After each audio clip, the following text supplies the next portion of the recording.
So our most famous export at the moment is Mark Carney, new governor of the Bank of England. How's he doing over there from your point of view? He has a very, very high reputation, which I think is partially deserved, largely deserved, and partially good luck. He was in the right place at the right time. He was in Canada at the right time. He's had some awkward moments because his big idea in the UK was something called forward guidance, where you give a sense of the conditions under which you will consider raising interest rates. And he said that he won't consider raising interest rates until unemployment falls to 7%. And then, thankfully, the UK economy suddenly, unexpectedly surged, unemployment fell, and suddenly we were already near that threshold.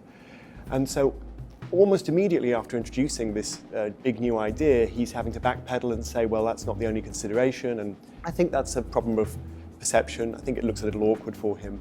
I actually think forward guidance was a very good idea, and I think he's going to do a good job. And he's certainly been very robust in dealing with the UK's politicians, which is always excellent to see. I think his legacy in Canada may be a bit unwritten. I mean, he had a policy of obviously very low interest rates, as all central banks did, but one of the things it did here is really inflate housing prices that some people see as dangerously high. I mean, this is an interesting lesson, I think, of the last few years, that what looked like a solved problem of macroeconomic stability, you just target inflation, keep inflation at a sensible place, and everything else will follow. Turns out it's more complicated than that, and asset prices, particularly house prices, have a big role to play.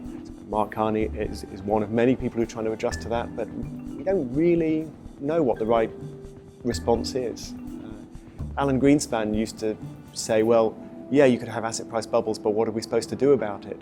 And he was criticised for that, being too hands-off, being too complacent. He did have a point. I mean, it isn't actually obvious what we should do about asset price bubbles.